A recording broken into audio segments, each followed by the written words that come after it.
नमस्कार दोस्तों। इन दिनों में एक और चर्चा का विषय बात बनी है और वो ये है कि किलों में दबे हुए पुराने खजानों की तलाश।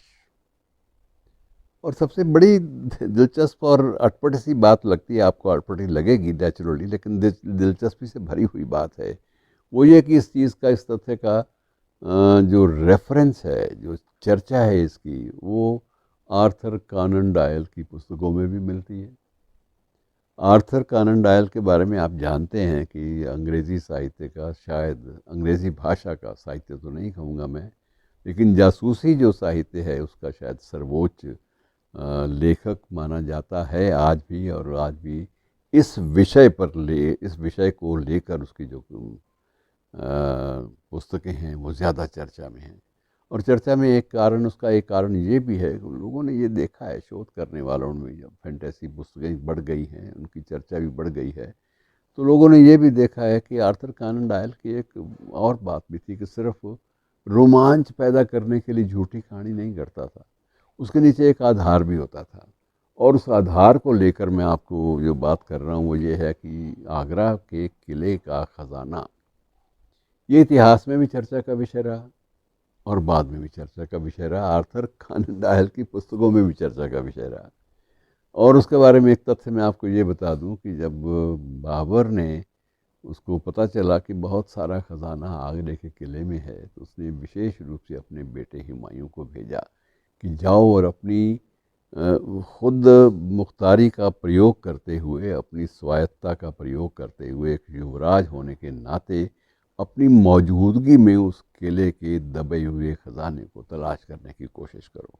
एक बार वो मिल गया तो उसके बाद हम लोग अपने जो हमारा मिशन है कि इस देश में से बहुत कुछ प्राप्त करना, जड़ें जमाना, वो सारी चीज़ें पूरी हो जाएंगी। और हुमायूं ने पूरी संजीदगी के साथ किया तलाश, एक एक कोना छान मारा, एक एक ईंट उखाड़ ली गई अंदर के क्षेत्र में।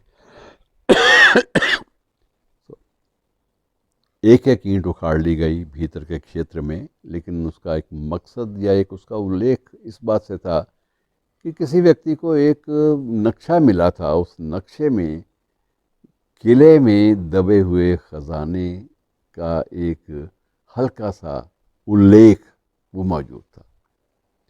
उसी नक्शे ने सबके मन में, हर शासक के मन में ये बात, जो बाहर से आए थे शासक, उनके मन में ये बात गहरे कर दी कि यदि हम भारतीय किलों का यदि हम उत्खनन करेंगे, इनमें से कुछ दबा हुआ खजाना ढूंढने की ललक अगर हमारे मन में होगी तो हम बहुत कुछ पा सकते हैं, कहीं भी मिल गया तो। आगरा के किले में क्या मिला क्या नहीं मिला मित्रों, इतिहास में इतना ही दर्जा कि कुछ नहीं मिला। लेकिन जो तथ्यकार हैं वो ये भी मानते हैं कि जो अगर मिला भी होगा तो वो न तो राज दरबार ने उसका विधिवत कोई उल्लेख किया होगा, क्योंकि इससे पुरानी जो परंपराएं थी उन पर पर्दा उठने की एक खतरा भी था, जोखिम भी था। ये भी पता चल जाता कि यहाँ कितने ज़्यादा अमीर और समृद्ध भारतीय सम्राट यहाँ रहा करते थे, इस बात का उल्लेख भी क्यों किया जाए, कल को वो दावेदारी करेंगे, मुश्किल हो जाएगी। तो इसलिए जो चीज़ें हैं वो रहस्य की परतों में छिपी रहने दी गई।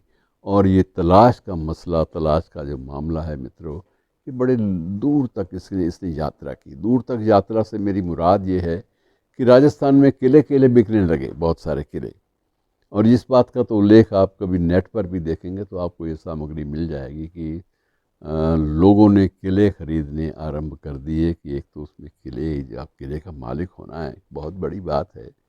और दूसरा यह है कि उन किलों के माध्यम से कहीं ना कहीं दबी हुई ये भी एक इच्छा होती थी कि शायद कहीं दबा हुआ कोई ख़जाना, कोई ऐसा दस्तावेज़ मिल जाए जिसका इस्तेमाल करके अरबपति बना जा सके। और इस बात के लिए कोशिशें बहुत सारी हुई। बहुत सारे ऐतिहासिक किले राजस्थान में बिके। और आपको मैं ये भी बता दूं कि एक बार तो विज्ञापन छपा था किसी राष्ट्रीय अखबार में, मुझे नहीं याद किस अखबार में, ना मैं उल्लेख करना चाहूँगा, कि किले बिकाऊ हैं। तो कभी आपको ज़्यादा ध्यान देना हो तो इस बात के बारे में आप डॉक्टर गूगल की शरण में जा सकते हैं। गूगल के साथ जानकारी आपको उपलब्ध रूप में मिल जाएगी, कौन से किले बिके इन दिनों में और कौन से किले क्यों बिके। धन्यवाद, शुक्रिया।